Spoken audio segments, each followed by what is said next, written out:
Iran के supreme leader Ayatollah Khamenei ने शुक्रवार को तेहरान में जुमे की नमाज के बाद मौजूद लोगों की भीड़ को संबोधित किया। तेहरान की ग्रैंड मस्जिद से दिए गए इस भाषण में खामनेई ने मुस्लिमों से एकजुटता की अपील की।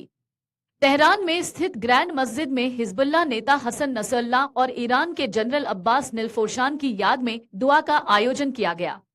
इसके बाद जुमे की नमाज हुई, जिसका नेतृत्व ईरान के सर्वोच्च नेता अयातुल्ला खामनेई ने किया।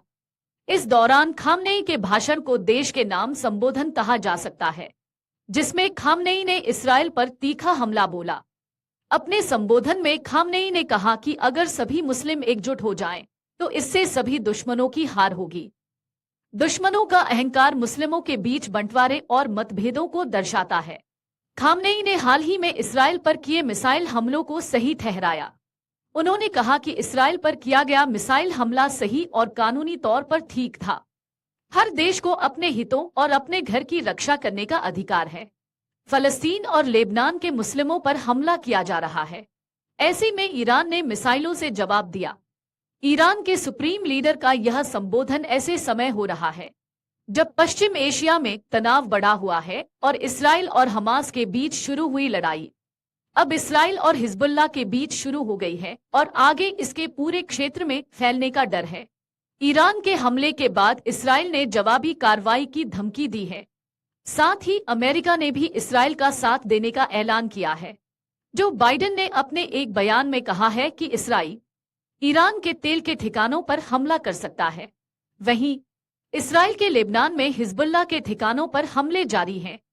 ताज़ा हमले में इसराइल ने बेरूत में हिजबुल्लाह के एक ठिकाने को निशाना बनाया है, जिसमें हिजबुल्लाह के शीर्ष नेता हाशिम सैफुद्दीन को निशाना बनाए जाने की खबर है। आपको बता दें कि बीते मंगलवार को ईरान ने इसराइल पर मिसाइल हमला किया। ईरान ने इसराइल पर लगभग 200 मिसाइलें दागे, जिसके बाद से तनाव और बढ़ गया है। हिजबुल्लाह के मारे गए चीफ हसन नसरल्लाह को याद करते हुए शुक्रवार को तेहरान की ग्रैंड मस्जिद में हजारों लोग नमाज अदा करने पहुंचे। नमाज के बाद ईरान के supreme leader Ayatollah Ali Khamenei ने देश को संबोधित किया। इस दौरान उन्होंने कहा कि दुश्मन के मंसूबे नाकाम होंगे। दुनिया के सभी मुस्लिम एकजुट होकर रहें, दुश्मन से सावधान रहना होगा। उन्होंने सबसे एकजुट रहने की अपील करते हुए कहा कि अल्लाह के बताए रास्ते से न हटें। मुस्लिम साथ रहेंगे तो ही भला होगा। दुश्मन हम पर हमला करना चाहते हैं, मुस्लिम भाईचारे के साथ सभी चलें। हिजबुल्लाह चीफ नसरल्लाह को याद करते हुए उन्होंने कहा, लोग उनके मरने से दुखी न हों। हम हारे नहीं हैं, हमारी हिम्मत बढ़ी है। नियति हमारे साथ है, वो रक्षक थे। हम अल्लाह से दुआ कर रहे हैं कि सभी इस्लाम को मानने वालों पर रहम करे। उन्होंने आगे कहा कि फिलिस्तीन अपने हक की लड़ाई लड़ रहा है। फिलिस्तीन की लड़ाई वैध है। 7 अक्टूबर को फिलिस्तीन ने जो किया वो जंग का हिस्सा था। हम अपनी कार्यवाही जारी रखेंगे। हम वो हर कदम उठाएंगे जो हमारी सुरक्षा के लिए जरूरी होगा। हम पीछे नहीं हटेंगे। बता दें कि आखिरी बार जनवरी 2020 में खामनेई ने रिवॉल्यूशनरी गार्ड के कमांडर कासिम सुलेमानी की मौत के बाद जुम्मे की नमाज को लीड किया था। नसरल्लाह की मौत के बाद उन्हें सीक्रेट जगह पर ले जाया गया था। इसके बाद से वे पहली बार सार्वजनिक तौर पर दिखाई दिए हैं। वहीं ईरान के supreme leader Ayatollah Ali Khamenei को सुनने हजारों लोग पहुंचे।